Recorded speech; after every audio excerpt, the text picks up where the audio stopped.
Okay, so now let's get a few things clear. Okay, so let me define what is the effect of a multiplication by scalar with a matrix. Okay, so let's consider this particular case. Okay, so let's say A is a matrix 1, 2, 3, 4. So what is 2 times A?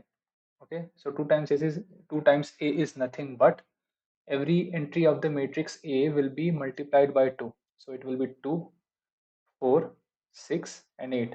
Similarly, if you multiply it with any general real number lambda, so it will become lambda, 2 lambda, 3 lambda and 4 lambda. So this is the operation of matrix getting multiplied by a scalar lambda. Okay, so you can even consider the fractional cases, right? So you will have what is 1 by 3 times A, so it will be nothing but 1 over 3, 2 over 3, 1 and 4 over 3, right? So you can do it either way. You can have fractional and non-fractional number, basically any real number. Okay, so this is done. Okay, so now let's get down to the concept of what is an inverse of a matrix. Okay, inverse of a matrix. So we will define the inverse of a matrix with respect to a square matrix. Okay, so what is a square matrix?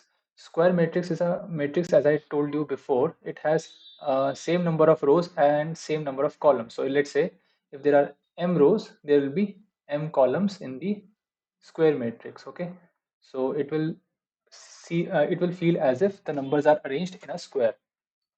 Now let me define another matrix B which also has m rows and n columns, and if B satisfies this property, okay, if B satisfies this property that A into B equals B into A is equal to an identity matrix with m rows and m columns. Okay, so if B satisfies this property, then B is known as the inverse of A, and it is denoted by this particular notation. Okay, let's consider one concrete example of the inverse of a matrix. So let's consider this particular matrix. Okay, let's say A is equal to 1, 4, 3 and 1. Okay, now let me throw a random matrix in front of you. It might sound random, but it's not so random. Okay, so let me throw this matrix in front of you: 4, -1, -3 and 1.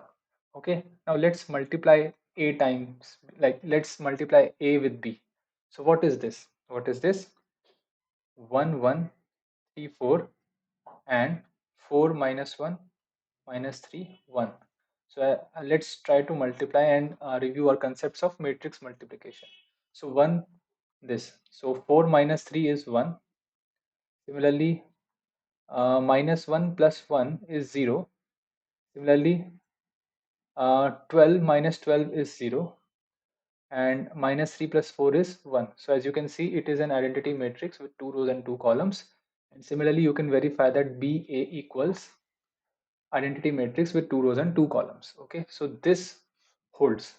Now, how was I able to quickly calculate the inverse of A in this case? Okay, it so happens that when we have a matrix with 2 rows and 2 columns, what you can do is simply uh, exchange the diagonal entries. So whatever was in the second row and second column will now be in first row and first column and vice versa. Okay, so these two entries will be interchanging their positions, and you have to change the signs of the non-diagonal entries. Okay, so you'll get this particular matrix, and then when you multiply it with the original matrix, you get that this is this much. Okay, this scalar multiplied by the identity matrix. And now what you can do is you can consider this particular matrix with the scalar entry in the equation 2.23, and you can just multiply it with its reciprocal and you will get an inverse, right? Why so? Just okay, let to avoid confusion, let's assume that this big value is C. Okay, so you get that A into A prime equals C into identity matrix. Okay, now if you consider the scalar 1 over C and multiply it to both sides, right? So you'll get 1 here, and what you'll get, 1 by C times A prime equals identity. Now it doesn't really matter where you keep the scalar value, right?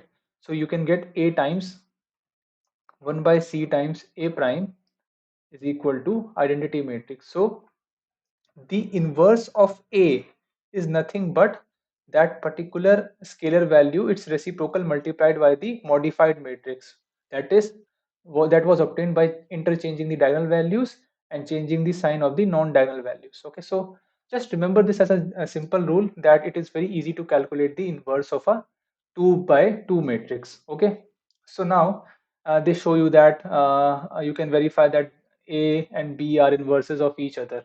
Okay, so I said that A and B are inverses of each other. So this means that if B is equal to A inverse, then B inverse has to be equal to A. And this is very easy to verify that if we go back to our definitions, right? So what is the inverse of B, right?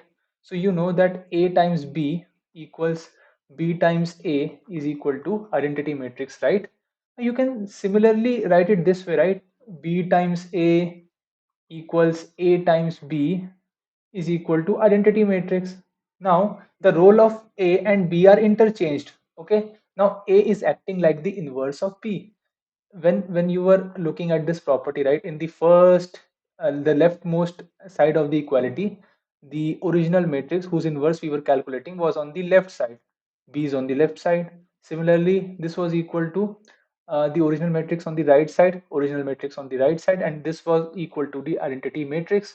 So as you can see that if B is equal to A inverse, then obviously B inverse has to be equal to A. And this is that simple rule that inverse of an inverse is the matrix itself. Like just you can imagine that if you take mirror image of mirror image, right, you will get the original image itself. So that is the idea. Okay, so moving on, we are introduced to the concept of transpose. Okay, so what is a transpose? Let's say if A is this matrix, okay, 1 2 3 4 5 6. So what I'll do, I'll take the rows of A and write them as columns. Now what do I mean by writing them as columns? So I'll take the first row of A and make it the first column, okay, 1 3 5, and I'll take the second row of A and make it the second column of the new matrix. Okay, so 2 4 6, 1 3 5 and 2 4 6. So the matrix I obtained this way is known as the transpose of the matrix. So basically whatever was acting as the row in the original matrix has become column in the new matrix. Okay, and the order of rows is the same as the order of columns. So the first row will become first column and the second row will become second column. So you can see that let's say if this was the value in the second row and second column, this, okay, so I should give a better example. If this was the value in the second row and third column, this will become the value in the third row and second column. So this was A 2 3, right, and this is B 3 2. You see how the numbers got inverted. The column index became the row index. The column index, this column index was 3, became the row index 3, and the row index 2 became the column index. So this is how a transpose is defined. Now there are various properties of the inverses and transpose, and you can verify them yourselves. I mean, I can show you one such proof that why. Okay, let's look at that proof. Okay, it's very beautiful. Okay, so why the inverse of AB, why the inverse of AB is equal to B inverse A inverse. Okay, let's look at this proof. Okay, now how will we go about proving it? Okay, so let's scroll down a little to make some space.